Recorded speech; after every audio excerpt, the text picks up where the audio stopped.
we'll be talking about the New Deal. We left off last class talking about the Great Depression and talking about the 1932 election of Franklin Roosevelt. And today we're going to be looking all at his New Deal and how he thought to best fix the economy during this time of unprecedented poverty, job loss, and all of that we have mentioned. So if you were FDR, I just encourage you to think about how you would try to handle this as president, as walking into office, and what you would try to do to fix things in the wake of what was going on. So who was FDR? He was the only child of a wealthy New York family. He had been a distant cousin of Teddy Roosevelt and actually married to Teddy Roosevelt's niece, Eleanor. He followed in the footsteps of Teddy Roosevelt, and he actually admired Teddy Roosevelt in a lot of different ways. As a New York legislator, he would also be U.S. Assistant Secretary of the Navy. He would run for vice president in 1920 with James Cox as a Democrat. Obviously, they would ultimately lose that. In the 1921, he would be paralyzed. He would contract polio, which would paralyze him. He would be able to regain full power of his upper body, but not his lower body. And a lot of people felt like that was a setback and that was going to hold him back. But 1928, after he would recover, he would win the governorship of New York. His wife, also very important during this time. They had a very complicated, if not really strained relationship. It was almost more of like a companionship than a marriage. Eleanor, though, would be one of the most active first ladies in history, and certainly at this point in history, she was the most active. She would write newspaper columns, give speeches, and travel around the country. And she was able to have a lot of influence on FDR and get FDR to do things that would support minorities and the less fortunate within society. So we talked about new FDR, and one of the things that he ran on was a New Deal for the American people. So what would be FDR's governmental philosophy? He believed in a very active federal government. When you think about FDR, think about big growth within the federal government. During his 12 years in office, yes, 12 years in office, FDR would expand the size of the federal government. He would alter the scope of government operations and enlarge presidential powers. So again, he's going to bring a new philosophy, a completely different philosophy to government during this time. And you're going to see, as a result of the New Deal, the government's going to become much more involved, but also now the American people are going to become much more involved. So if you think about it right now, we are in the middle of this coronavirus pandemic. And what's the first thing that people start to do back in March when jobs started being, people started losing jobs and stuff? People start to look to the government. How can the government help me in this? How can they help sustain me? Before this, most people had not looked at the government in that way, and the New Deal is going to change that. You can see FDR there at the Democratic National Convention. He says, I pledge myself to a new deal for the American people. The old deal, he believed, is what got us into the Great Depression, and the New Deal is what was going to pull us out of that. So again, with this, he pledged a New Deal, and he talked about the 3 R's. Relief for the people out of work, recovery for business and the economy, and then reform of the American economic institutions so that hopefully we didn't get back into another Great Depression. And hopefully that would help to change some of the issues within the system that had led to the Great Depression. In his first inaugural speech, you're going to see he is very, very hopeful in it. He talks about what his plans are. Probably the most famous line of it is, so first of all, let me assert my firm belief that the only thing we have to fear is fear itself. Nameless, unreasoning, unjustified terror which paralyzes needed efforts to convert retreat into advance. So he's almost treating this like a military operation type thing, that we can't have fear of what is happening here. And you can see the second line there, the nation asks for action and action now. And that is very much going to be FDR's philosophy. So as we said, the New Deal would change. Again, this is considered social welfare liberalism. Again, the role of the government in the economy, the government's going to get much more involved. People's attitudes, as I already talked about, towards the government Organized labor during this time is going to acquire some new rights, and it is going to completely reshape what American capitalism actually looks like. Now, you're going to see that leads to a lot of criticism of FDR. You can see in this political cartoon here, they're calling him a dictator. This one right here, talking about one-man rule paying the price in relation to FDR. So you're going to see a lot of pushback from people who didn't like what he was doing and how he was increasing power during this time. Now, FDR would have what he knew as the Brain Trust, and this was a group of advisors who had assisted him while he was governor of New York. And for advice on economic matters, he would turn to this group of university professors known as the Brain Trust.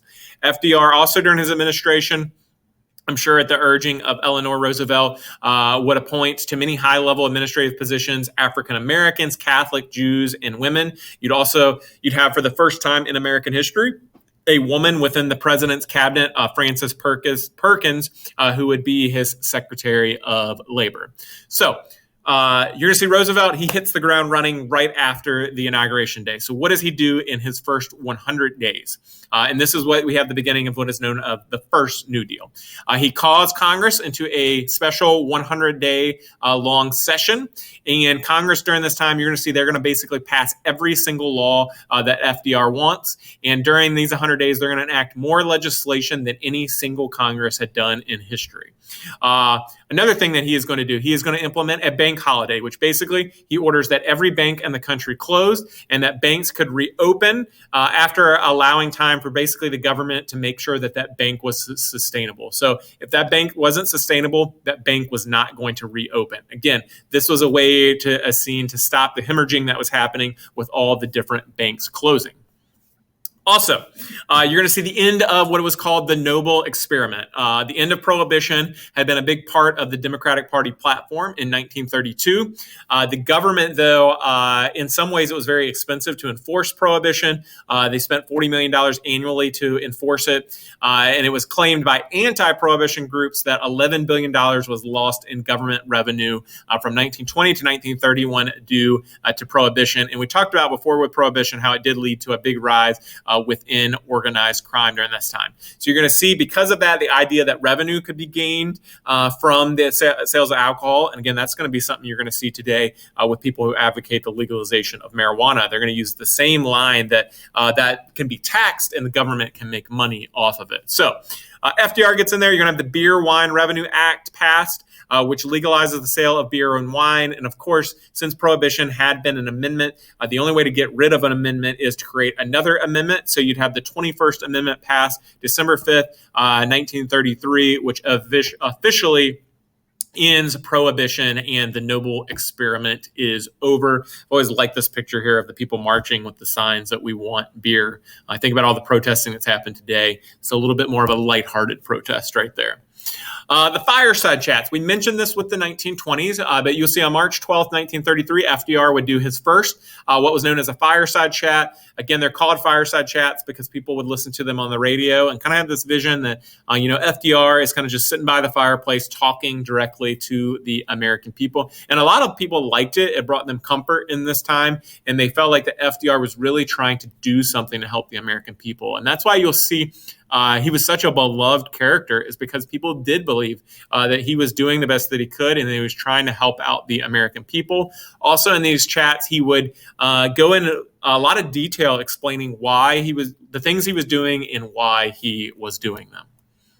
So you're going to see we're going to go through a lot of different things that he did. Again, you don't have to know about all of these. I tried to bold some of the more important ones that would be more likely to end up on an AP exam.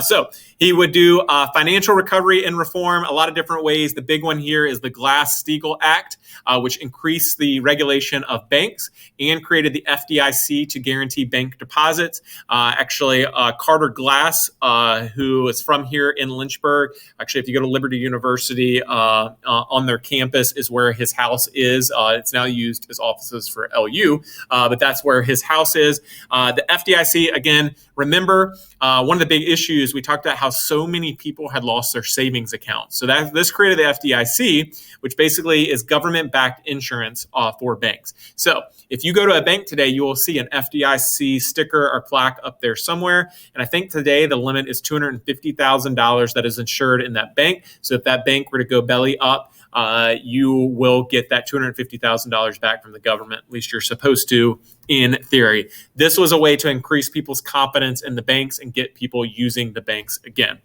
Unemployment relief, you'll see, again, a lot of programs there. One of them being the Public Works Administration, the PWA. This allotted money to state and local governments for certain public works projects. Also, the Tennessee Valley Authority would be another one that hired thousands and thousands of workers to do various projects in the nation's poorest region, which would have been Appalachia and the Tennessee Valley region during that time. So again, purpose of these programs is unemployment is basically to create government jobs to put people to work and get money in their pockets. You'd also have the industrial recovery programs through the NRA, not that NRA, but the National Recovery Administration. This would eventually be struck down as unconstitutional. And basically what it was trying to do is put more and more regulations on businesses and how they were doing things, such as, setting codes for wages, hours of work with that. Also, farm control programs, probably the most controversial of these, but also the most well-known, is the Agricultural Adjustment Administration. And the purpose of this program was to encourage farmers to reduce production by paying them government subsidies. So saying, hey, farmers, don't plant more stuff, don't have more, pigs and cows and stuff. We will pay you not to do that. And again, the purpose of that is to help drive up prices and to help stabilize farm prices, because we talked about how there was an oversupply of certain farming goods. Again, a lot of people saw this as very controversial because it's hard to see in that picture there, but they're about to kill and bury that cow. And a lot of people looked at it and said, man, we have people starving and we're basically throwing away food and telling farmers not to grow food when we have people in the country starving. So that would be a controversial one. That would be another one that the Supreme Court would find unconstitutional. Some other programs, and these are programs, at least two of these that are still around today. The SEC would be created to help regulate the stock market and to limit the speculative practices. Remember, we talked about over speculation and how that led to the Great Depression. Also, you'd have the Federal Housing Administration, FHA, which they are still around today, giving out housing loans in certain ways. That gave construction homeowners a boost by building new houses and repairing old ones. Now, that's going to be the first New Deal. Again, the major focus of the first New Deal when FDR gets in there was just trying to recover and trying to get us somewhat out of what was happening during this time. The Democrats would win the 1934 midterm elections, congressional elections, and they would launch, that's when FDR would choose to launch the second New Deal, which would focus more on the relief and reform side of the 3 R's that he had. So, some relief programs with that. Probably the most famous is going to be the Works Progress Administration, which provided jobs for millions in a variety of different areas. Parts of the Blue Ridge Parkway would be built under the Works Progress Administration.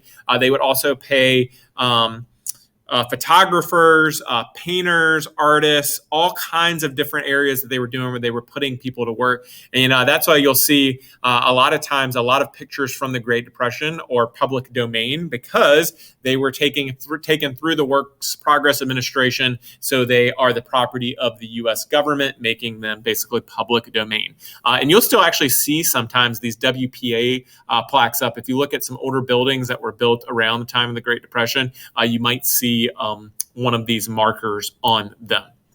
You'd also have the National Labor Relations, the Wagner Act, which guaranteed workers the right to collective bargaining and the right to be able to join a union. And with that, you'd have the National Labor Relations Board. Again, this was one of those ways that FDR was able to keep unions happy, because he did bargain with unions during this time and asked them, please, to avoid striking if they could, just because we were in such bad shape. Also, federal taxes would increase during this time. You'd see taxes on the wealthy would increase a lot, and you would also see taxes on large gifts from parents to child, and capital gains tax, which means the amount of money that you would make off the stock market, which of course not a ton of people are making it off that. So again, more reform programs. The Social Security Act, again, this is an important one because this is going to affect you one day. And this created a federal insurance program based on automatic collection of payments from employers and employees. So when you get a job, or if you have a job right now, there is Social Security taxes that automatically come out of your paycheck. This fund was created to make monthly payments to retirees over 65. And then if you had certain disabilities or other issues, or maybe you were a mother with dependent children, maybe like a widow, they were also included in that as well. Also, as part of that, unemployment compensation would be included as well. Again, Social Security, it was actually originally intended to be a temporary measure, but as Ronald Reagan says, there's nothing more permanent than a temporary government program. Of course, Social Security is still around today. Social Security is one of those things.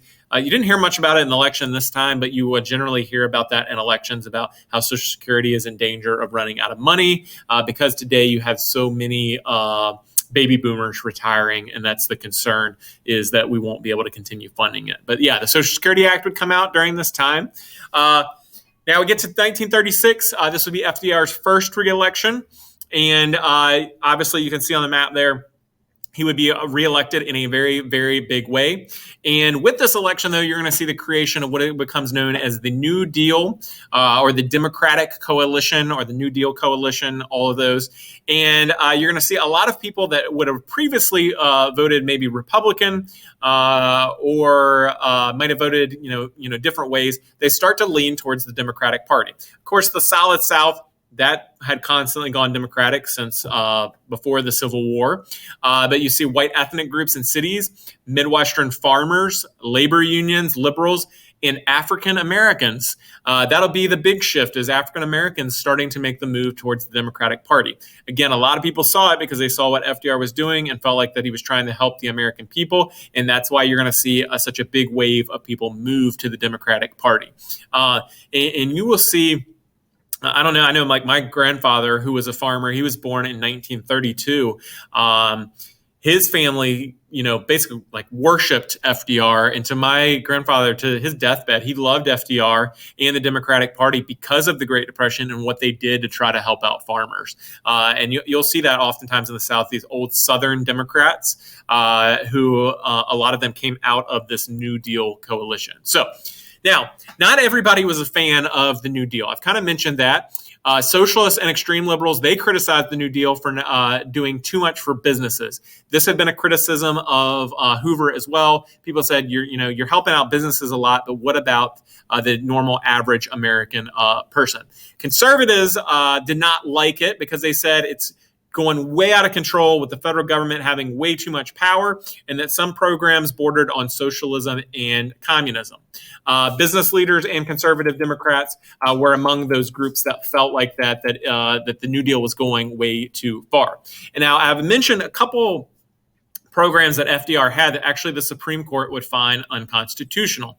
This would get very, very frustrating to FDR that the Supreme Court, which had a conservative bias during this time, that they kept knocking down his New Deal program. So he would actually announce a plan to increase the number of justices from 9 to 15.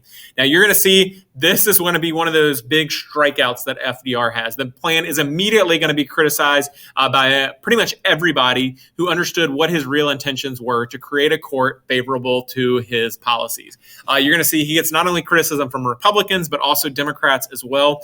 And the court is one of those things that a lot of people throughout American history have held in very high regard. And people didn't like this idea of packing the court because they felt like it set up a very dangerous precedent for the court. Because if you think about it, if FDR increases the number to 15, what's to stop a Republican president from coming in and saying, well, I think we should have 30?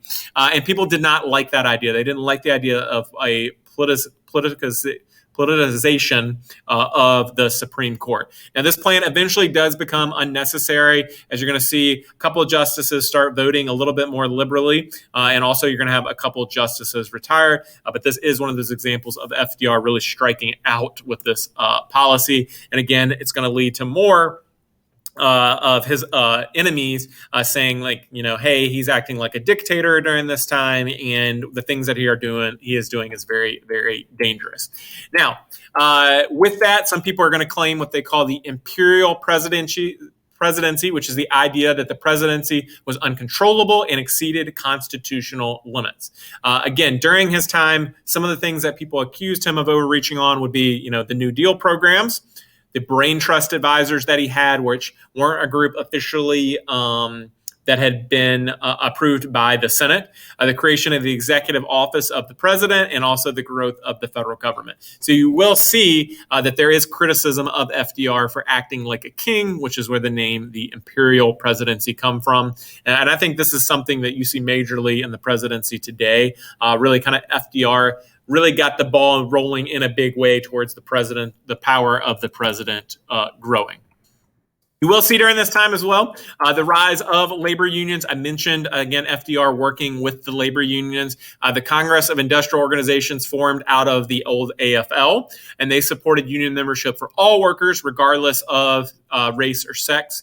Strikes, we mentioned with the Great Depression, the GM sit-down strike. You'd also have the Republic Steel deaths. This was going to be a strike at Republic Steel Company where you have the death of 4 picketers. Eventually, all steel companies agreed to deal with the CIO as a result of this. And again, the death of these 4 picketers wasn't the fault of the company, but again, the public starts to side a little bit more with the workers in this. You'd also have the Fair Labor Standards Act, which would create a minimum wage, 40-hour maximum work week with overtime, and child labor restriction for those under the age of 16. So again, some of these changes that progressives had wanted, 30 years ago, start to be put in place with this Fair Labor Standards Act. All right. Now, as far as the last phase of the New Deal goes, you're going to see from 1937 to 38, you're going to have what is known as the Roosevelt recession. From 33 to 37, you'll see the economy was showing some signs of slowly pulling out of the Great Depression. But you will see a combination of government policy, reduced consumer spending, and reduced government spending hurt the economy, which would cause a recession. So FDR basically had felt like that the economy was trying to recover enough that we could pull back some of those programs we were doing, and that would lead to a recession. So in 1938, you're going to see that Roosevelt's advisors would adapt Keynesian economics, which is the idea that the government, through the use of deficit spending, could prime the pump, is what it is called, to increase investments and create jobs. Now, this is something that is used across the board in the United States and other countries today. They call it Keynesian pump priming, where the government can put money in to help into the economy to help prime the pump in a sense and get it started. If you've ever had to start an engine where you had to prime it, you have to give it a little bit of fuel to get it going. That's the idea behind this. Now, you will see after 1938, the Democratic Party within power within Congress starts to wane a little bit, and concerns really shift from the Great Depression to what was happening over in Germany with Nazi Germany. Now, when we look at FDR overall, and really evaluate him, you're going to see there's all kinds of different ways of evaluating him. Now, we do say the legacy of the New Deal. Again, the public's belief, they started looking to the government for more. They started expecting the government to intervene in the economy, deliver public services, and to act in ways that promote the general welfare. Basically, people want more government. Now, depending on the historian that you talk to and what their perspective on FDR is, there's going to be some people that say, hey, he did really, really good things. There's going to be other people that say, hey, he increased the power of the federal government in ways that have caused irreparable damage to the government. Some people will say, what he did with the New Deal actually hurt the economy and led to the Great Depression lasting as long as it did. And again, a lot of that depends on how you politically, what your views are in this kind of thing. So when we look at life during the Great Depression and what was going on here, As for women, you're going to see more women out seeking work during this time. So their percentage of the labor force would increase. Many of the New Deal programs would allow women to work, but they were going to be paid less than men. We mentioned the Dust Bowl last class, the severe drought. You're going to have a lot of what they've got were called Okies migrating westward out to California, as told, like I said, in the Grapes of Wrath yesterday. The Soil Conservation Service, this was something to help out and hopefully prevent another Dust Bowl from happening again. A lot of that had to do with over farming of the land and along with the drought that was happening. Now, African Americans during the Depression, you'll see, of course, racial discrimination continued, and African Americans would be very, very hit very, very hard during the Depression. Again, your minorities in society and that kind of thing, when you have these kind of crises happen, usually they bear the burden of it more than anybody else does. And you had the phrase used in regards to African Americans and other groups that they are last hired, first fired. And you'll see a lot of these programs the government created on the state and local level, African Americans were excluded from those. Now, some New Deal programs, which are federal government programs, did provide low-paying jobs for blacks, but oftentimes these jobs were segregated. I did mention that FDR and his cabinet did have African American, not within the cabinet, but within his group of advisors and that kind of thing. One of those that would get appointed to a high-level position would be Mary McLeod Bethune, who directed a division of the National Youth Administration and established the Federal Council on Negro Affairs. So she would be one, again, that would have a very important role within the government and within what Roosevelt was trying to accomplish with the New Deal. Now, American Indians during this time. See John Collier, who had been an advocate of American Indian rights during this time, he would help push for American Indian rights throughout the Depression, and the Native Americans been treated well in the New Deal program. So you would have in 1934 the Indian Reorganization Act, where Congress gets rid of that old Dawes Act. We talked about the Dawes Act and had taken land away from Native Americans and basically tried to assimilate them into society, how the government felt was the best way to do that. Land was returned to the tribes, and the act supported the preservation of Indian culture. So the Indians, things do improve a little bit for them during the Great Depression. I put this on here. I was watching Jeopardy several years ago, and they had this question as the final Jeopardy question. On August 15th, 1994, 59 years and 1 day after FDR signed the original act, Bill Clinton made this an independent agency.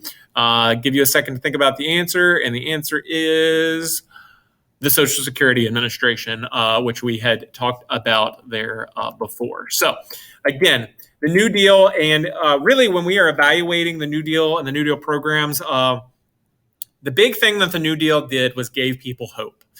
People came into the Great Depression, and when FDR was coming in, people didn't have hope.